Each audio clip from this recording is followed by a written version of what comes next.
Dog, আর dog মানে কি? কুকুর। এত পণ্ডিতের বলে দুনিয়া, আমার রাসূলুল্লাহ তো লেখাও জানতো না, পড়াও জানতো না। এমন একজন নবী, লিখতেও জানতেন না, পড়তেও জানতেন না, তাই বলে নবী মূর্খ ছিল না। আল্লাহ তাকে এমন একটা জ্ঞান দান করেছিলেন, সেই জ্ঞানটার নাম হলো প্রজ্ঞা জ্ঞান। আল্লাহ পাক রব্বুল আলামিন তার হাবিবকে সেই গারে হেরা,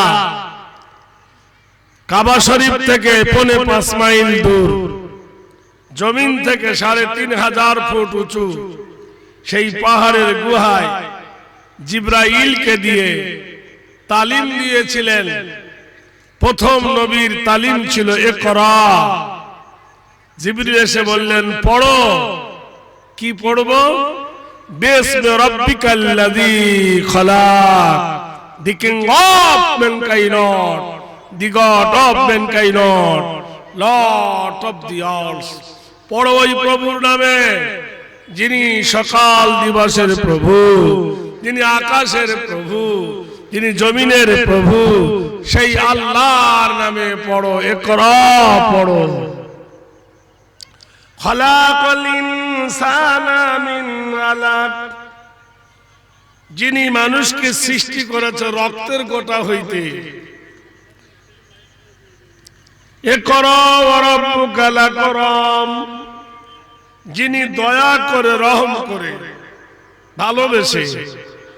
আল্লাযী আল্লামা বিল কলম, আর যিনি কলম দ্বারা মানুষকে শিক্ষা দিয়েছেন। কলমের এত মূল্য, কলমের এত দাম, কলম ছাড়া কিছু হয় না।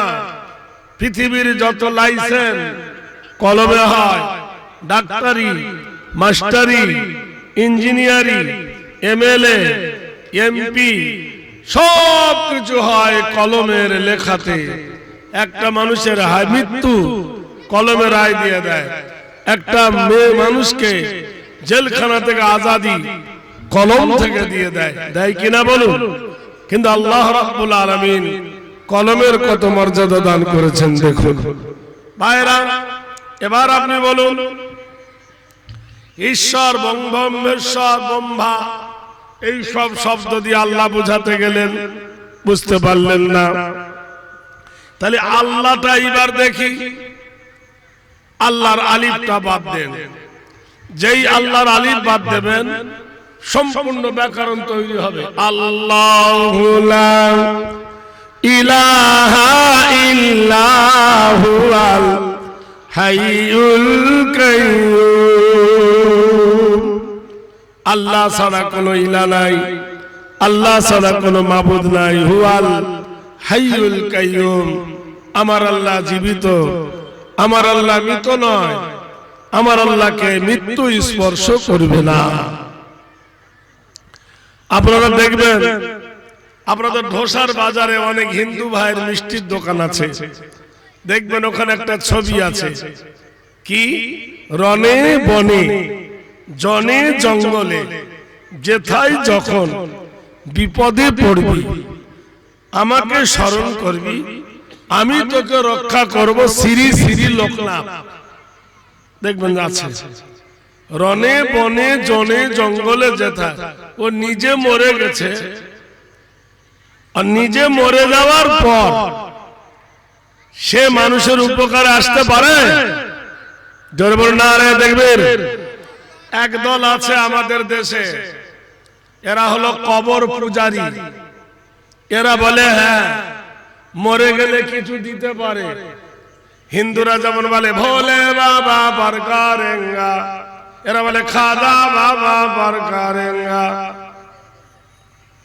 যেখানে আল্লাহ নবী বলছেন ইজা মাতাল ইনসান, বর্ণনা করছেন হাদিসটা আবু হুরায়রা।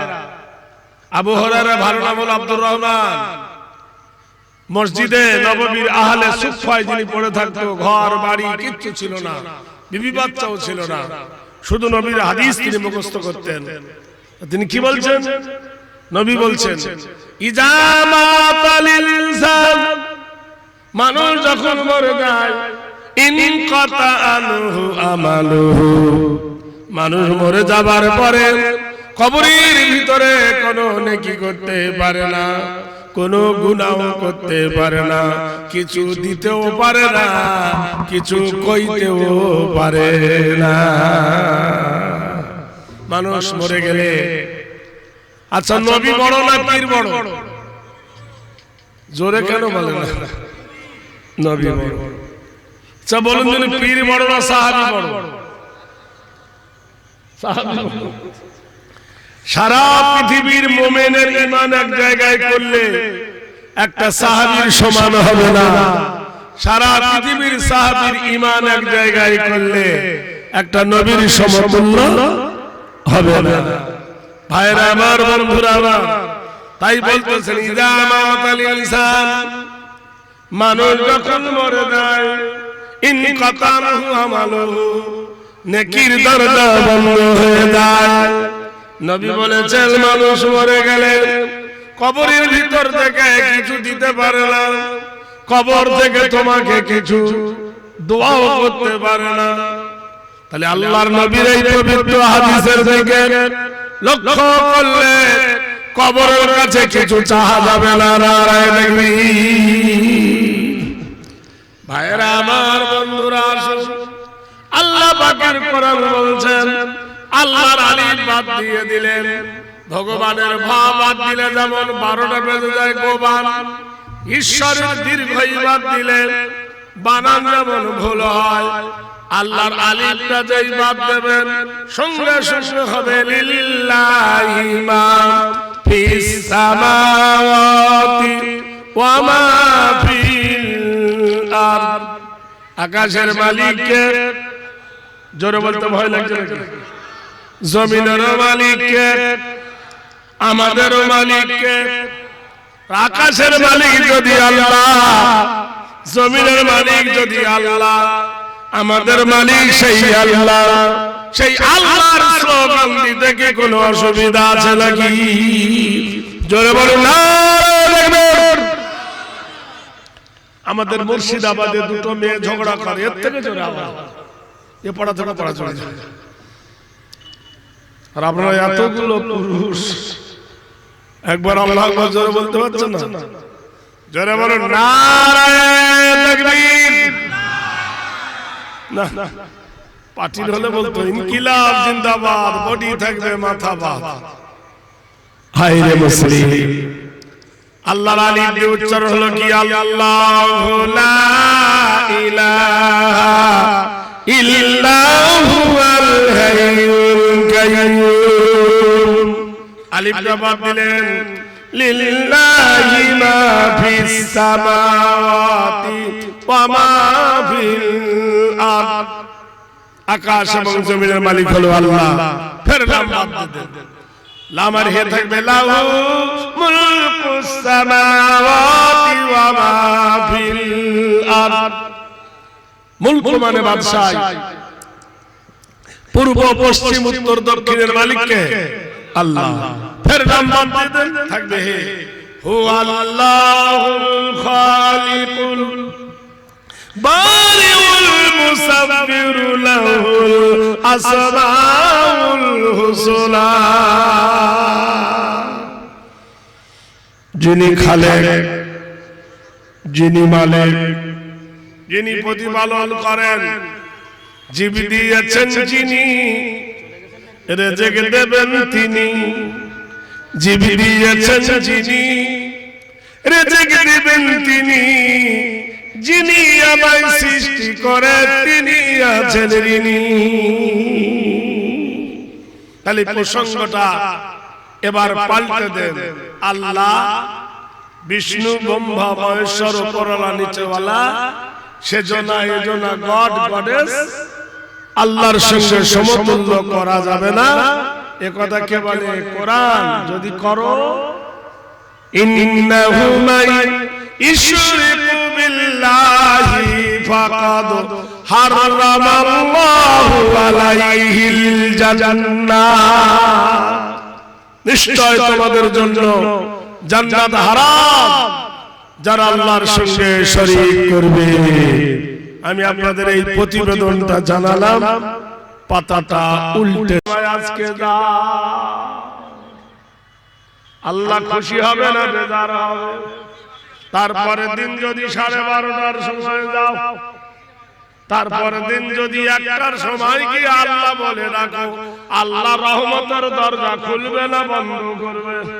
তারপরে দিন যদি 2টোর সময় ডাকো, আল্লাহ দরজা খুলবে না বন্ধ করবে? নিশিনাতিনহু আল্লাহ অং শান্তি সুদা কল্লাম আল্লাহ, হেরি নাম শান্তি নাম যোগে যোগে। কোরআন বলে দেন সেই রাত্রিটার নাম হলো তাহাজ্জুদ। ومن الليل فتهجد به نافلة لك عسى أن يبعثك ربك مقاما محمودا। سبحان الله বলুন। সেই যে রাতের বেলায় গভীরে আল্লাহর ইবাদতের জন্য বাড়ি ছেড়ে গেলেন, সেই রাতটার নাম হলো লাইলুন।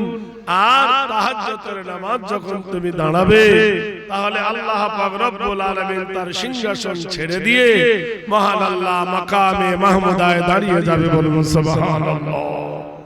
বন্ধুরে আমার বন্ধুস্ত, মসজিদের কপালে লেখা আছে আল্লাহুম্মা তাআলি। মাথার উপরে দেখবেন চাঁদতারা, অনেক মসজিদে নাই এই চাঁদতারা থেকে গেলে এরা বলল আমাদের মন্দিরে রেখে দেবো 3টে দাঁত, ত্রিশূল, কি না এরকম। কোরআন বলছে খারাপ নয়, ত্রিশূল লিখছ, গোড়াটা কেটে ডান দিকে বসিয়ে দাও, বেকারুন আল্লাহ হয়ে যাবে। ঝগড়া করো না, বুঝতে শেখো। প্রিয় ধন্য মানুষ শুনেলেন, দয়ার নবী রহমতের কান্ডারি আল্লাহর হাবিব জনাবে মুহাম্মদুর রাসূলুল্লাহ। জোরে বলুন, জোরে। আপনাদের গ্রামে যে লোকটা দেখবেন ভুল ধরে, সবাই ওর শত্রু হয়। যদি বলে তাড়ি খেও না, শত্রু হবে। মদ খেও না, শত্রু বাড়বে। গাঁজা খেও না, শত্রু বাড়বে। জমির আল ঠেলো না, শত্রু বাড়বে। সুদ খেও না, শত্রু বাড়বে। জমি বন্ধক দিও না, নিও না, শত্রু বাড়বে। বিয়েতে লেনাদেনা করো না, শত্রু বাড়বে না কমবে। যে মানুষটা অন্যায়ের বিরুদ্ধে লড়াই করবে, সেই হবে আমাদের কাছে অপরাধী। মহান আল্লাহ পাক তার হাবিবকে বললেন, হে হাবিব, আমি পৃথিবীর বুকে তোমাকে পাঠিয়েছি রাসূল রূপে। হে নবী, কনভার্ট করো, দাওয়াত দাও মানুষের দরবারে, দিনের দাওয়াত দিয়ে মানুষকে জান্নাতের টিকিট দিয়ে দাও। সুবহানাল্লাহ বলুন। কি দাও? জান্নাতের টিকিট। টিকিটটা হলো কি? ফাদখুলি ফি বাবি ওয়াদখুলি জান্নাতি। আবেদ হও, আবেদ হও, তার বিনিময়ে জান্নাত যাবে। ও কোন দিকে যাবে? আওয়াজ কমালেও আপনাদের জ্বালা, জোরে দিলেও জ্বালা, সব দিক। আচ্ছা আমি আস্তে বলছি, তাহলে কানে লাগবে না। একটু মুখটা দূরে বললে হবে না? আল্লাহ পাক বললেন, হে নবী, মক্কার সরজমিনে নিজের মেয়ে হলে বাপ জিন্দা কবর দিয়ে দিত। কোরআন বললেন, বিআই জামবিম কুতিলা। কোন অপরাধে তাদের সন্তানগুলোকে হত্যা করেছে? 1 নম্বর। 2 নম্বর, বাপ হয়ে নিজের মেয়েকে ধরেছে না করত। কোরআন জানিয়ে দেন, নবী বলে দাও, লা তাকরাবুজ জিনা, ব্যভিচারী করা যাবে না। মদ খেয়ে যখন তারা মাতাল হলো, নবীকে আল্লাহ বললেন, নবী বলে দাও, আল খামরু, মদ খাওয়া যাবে না। বড় লোকরা গরিবদের ঠেলায় পড়ে জমি জায়গা লিখে নেয় সুদের বাহানায়, আসল দিতে পারে না, সুদ বাড়ে, আছে না নাই? কোরআন বলে হে নবী বলে দাও ইন্না হারামাল্লাহু আলাইহিমুর রিবা, তোমাদের জন্য সুদকে আমি আল্লাহ হারাম করে দিয়েছি। যারা সুদ খেত, যারা মদ খেত, যারা মানুষকে ধাক্কা দিয়ে টাকা নিত, এরাই নবীর দুশমন হয়ে গেল। সুদ খোরেরা, মদ খোরেরা মিটিং ডাকলো, ওরে শোন আমরা লক্ষ কাফের, মুহাম্মদ রাসূল হলো একটা, ওকে মেরে ফেল, ওকে কেটে ফেল, ওকে জবাই করে দে, ওকে রাখা যাবে না। বিশেষ করে নবীর যিনি চাচা, নাম হলো আবু লাহাব, আপন চাচা, নবীর বাপের আপন ভাই আবু লাহাব নবীর বিপক্ষে গেল, বলল মক্কাবাসী রে এই নবীকে মেরে ফেল। আবু লাহাবের রাগ কেন? আবু লাহাব নবীকে মেরেছিল, মারার কারণে মহান আল্লাহ পাক রব্বুল আলামিন আবু লাহাবের উপরে অভিশাপ আল্লাহ দিয়েছে। নবীকে মেরেছিল আবু লাহাব, আপন চাচা হয়ে ভাইপোকে মেরেছে। নবী বদদোয়া করে নাই এই কারণে, যেহেতু তিনি ছিলেন রাহমাতুল লিল আলামিন, অনুকম্পের ভান্ডার, দয়ার কান্ডার, বদদোয়া করে নাই। কিন্তু নবীর মার দেখে আল্লাহ পাক সহ্য করল না। যখন আবু লাহাব নবীকে মারল, নবী যখন মাটির উপর পড়ে গিয়ে নাক মুখ দিয়ে রক্ত বার হচ্ছে, কোরআন গর্জে উঠল দ্বীপর পাপ আবু লাহাব শিয়াই শিখবি জিন্দানে from the evil of the break. Quran জানিয়ে দিল তাব্বাত ইয়াদা আবি লাহাব ওয়া তাব, ওই আবু লাহাবের হাত দুখানা ধ্বংস হয়ে যায়। কোরআনে আল্লাহ দিলেন ফরমান জারি, আল্লাহ কোনদিন কাকে বদদোয়া দেয় নাই, আল্লাহ কোনদিন কাউকে অভিশাপ দেয় নাই। কিন্তু কোরআনের এই সূরাতে আল্লাহ বদদোয়া ঘোষণা করলেন, তাব্বাত ইয়াদা আবি লাহাব ওয়া তাব, ওই আবু লাহাবের হাত দুখানা ধ্বংস হয়ে যায়। মা আগনা আনহু মালুহু ওয়া মা কাসাব, মালের যে গরম, টাকার যে গরম, পয়সার গরম, আমি আল্লাহ বাজেয়াপ্ত করে দিলাম যে আবু লাহাবের সম্পদ কোনো কাজে আসবে না। সায়াসলা Naran জাতা, from the hill of the break, শীঘ্র আবু লাহাব প্রবেশ করবে জাহান্নামের ভিতরে।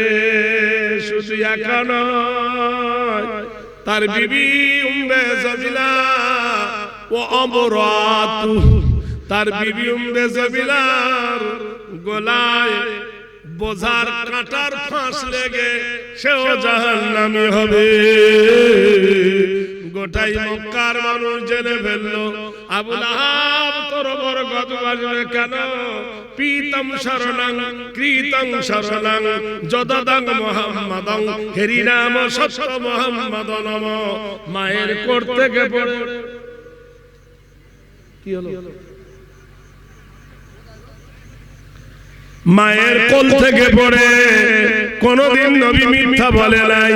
যখন নবী বলেছে আবু লাহাব রে আবু লাহাব তোর হাত দুখানা ধ্বংস হবে, হবেই হবে।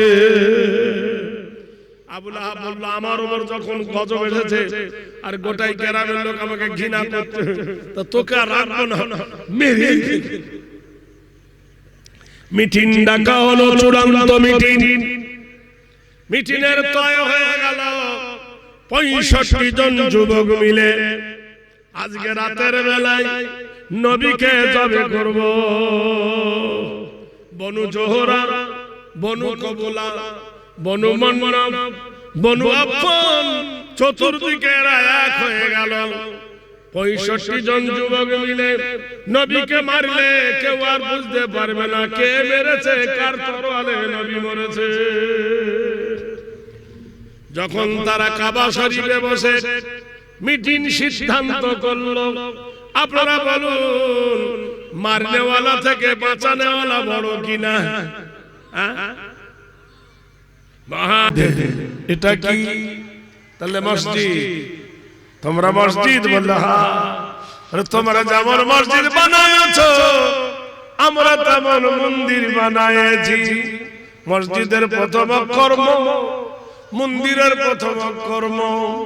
মন্দির হলো হিন্দুদের ঠাকুরের ঘর, আর মসজিদ হলো মুসলমানদের আল্লাহর ঘর। এটাই তো কথা।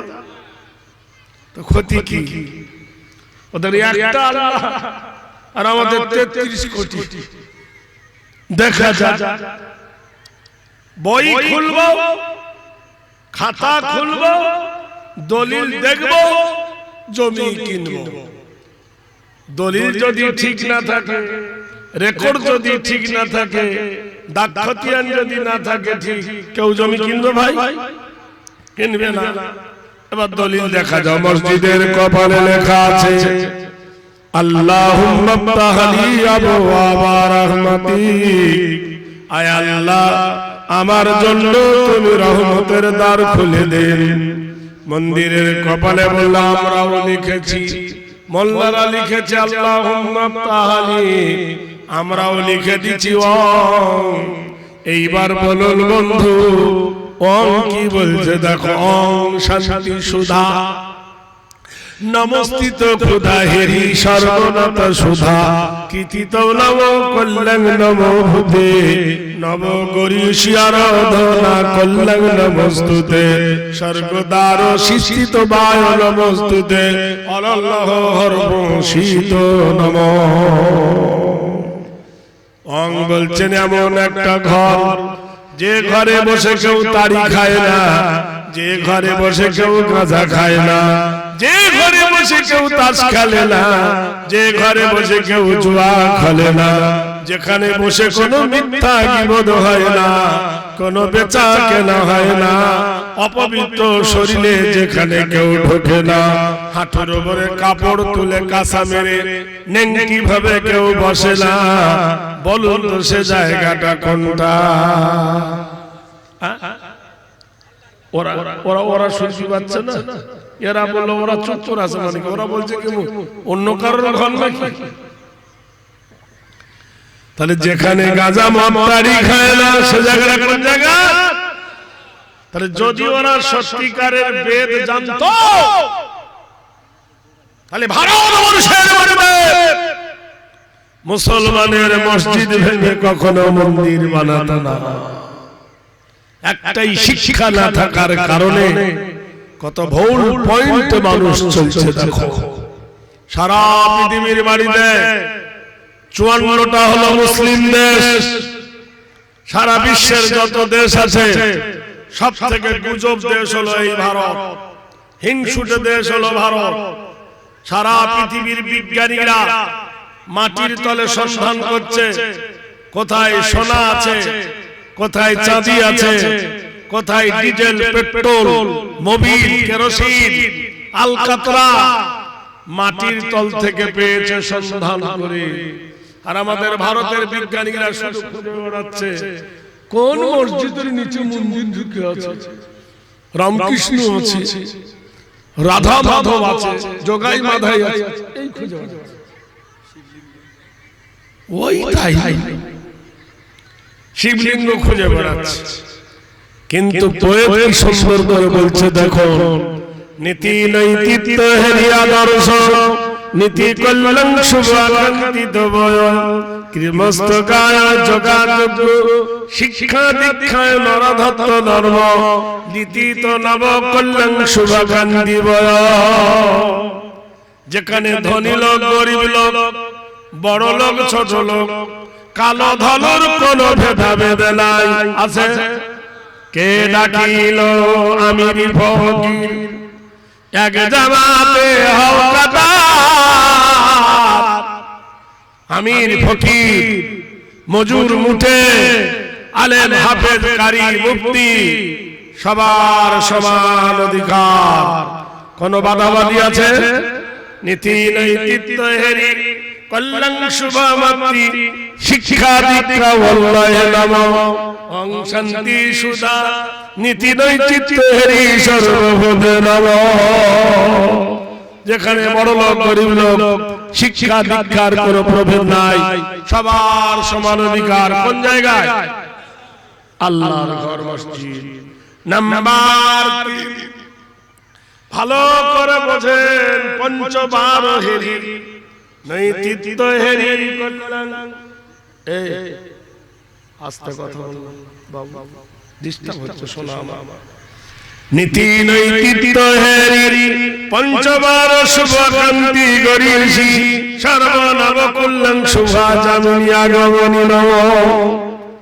মা বাবার ঘরে যখন ছেলে বড় হয়, ছেলের বিয়ে হয়ে গেলে একটা আনন্দ বাড়ি পাওয়া যায়।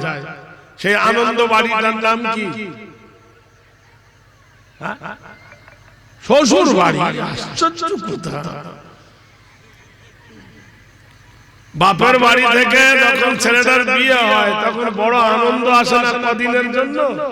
সে ঘরটা কার বাড়ি? শ্বশুর বাড়ি, মধুর বাড়ি। বেদ বলছে নীতি নৈতিত্য হেরি নম পঞ্চবার শুভ কল্যাণ দ্বিতীয় নম কল্যাণ আল্লাহ আল্লাহ ষষ্ঠং দশং পরম নাম মঙ্গলং। এখন একজন সকালবেলায় শ্বশুর বাড়ি গেছে, নতুন বিয়ে করেছে। শাশুড়ি কি দিবে? যত রকমের মিষ্টি আছে চিড়ে দই দেবে, দেয় কি না? ফের যদি ওই দিন দুপুর বেলা ফের জামাই যায়, বড় মোরগ জবাই করবে, কাতলা মাছ ধরবে, ইত্যাদি খাওয়াবে। তারপর বৈকাল বেলায় গেলে ফের নাস্তা দেবে, আবার সন্ধ্যাবেলা ফের খেতে দেবে। আচ্ছা, প্রথম দিন যতটা দেয় দ্বিতীয় দিন কি অতটা দিবে? তারপরের দিন, তৃতীয় দিন, চতুর্থ দিন দিনই দিবে না। 5 দিনের দিন গেলে লাল চা দেবে। বেদ বলছেন সন্তান শান্তি নাম নবয় হরি আল্লাহ আল্লাহ ষষ্ঠং দশং পরম নাম আল্লাহ। তুমি একবার শ্বশুর বাড়ি গেলে ভালো মন্দ পেলে, কিন্তু তুমি যদি ফজরে মসজিদে যাও, জোহরে যদি মসজিদে যাও, আসরে যাও, মাগরিবে যাও, এশায়ে যাও, তোমার আল্লাহর ভালোবাসা কমবে না বাড়বে? তারপরে দিন গেলে বাড়বে না কমবে? তারপরে দিনে গেলে বাড়বে না কমবে? ওং শান্তি সুধা আল্লাহ লা ইলাহা ইল্লাল্লাহর প্রতিভা কর মুহাম্মাদান পরম পরম পাদম সত্যম মুহাম্মাদুন সুন্দরম। জগৎ গুরু মুহাম্মদ আব্দুল্লাহর বেটা আমিনার লাল মক্কার সরজমিনে জন্মগ্রহণ করে কি মধুর সারাপ দিল আল আরাবি সাকি। সে কি মধুর সারাপ দিল আল আরাবি সাকি। নেশায় হলো জর জর মুদেল দুই আঁখি। পঞ্চবার গেলেন মসজিদে, তুমি মানুষের কাছে ভালো হবে, আল্লাহর কাছে তুমি ভালো হবে না। দেখবে শীত মায় নম শীত হরি নাম শীত কবির। আচ্ছা, রাত 12টার সময় স্বামী যদি বিবিকে বলে আই লাভ ইউ, কথা যদি বলে, বউ দরজা খুলবে কি খুলবে না? নতুন বিয়ে হয়েছে, বাসর ঘর খুলবে না? তোমার জন্য ফুল সজ্জা সাজিয়ে রেখেছি, এত দেরি? গল্প করতে করতে রাত কেটে গেল। তারপরে দিন রাত 12:30টার সময় স্বামী এলো, বিবি দরজা খুলবে। তারপরে দিন 1টার সময় এলো, বিবি দরজা খুলবে। তারপরে দিন 2টোর সময় রাতে এলো, বিবি চোখ দেখাবে না, দরজা খুলবে। চোখ দেখাবে তো পেয়েছো কি তুমি? কি পেয়েছো তুমি? তোমার জন্য ঘুম কামাই, তোমার জন্য রাত কামাই। অত যদি একটি কাজ করো, তুমি সন্ধ্যাবেলায় আসতে পারো না? বেদ বলছে নীতি নীতি নিশি জাগরণী নরদিত নব পঞ্চশরধন সর্বভূতেব। তুমি যদি রাত 12টায় 1টা 2টোয় তোমার বিবির কাছে যাও প্রতিদিন, তোমার বিবি অসন্তুষ্ট হবে। আর আমার আল্লাহর ঘরে যদি রাত 12টার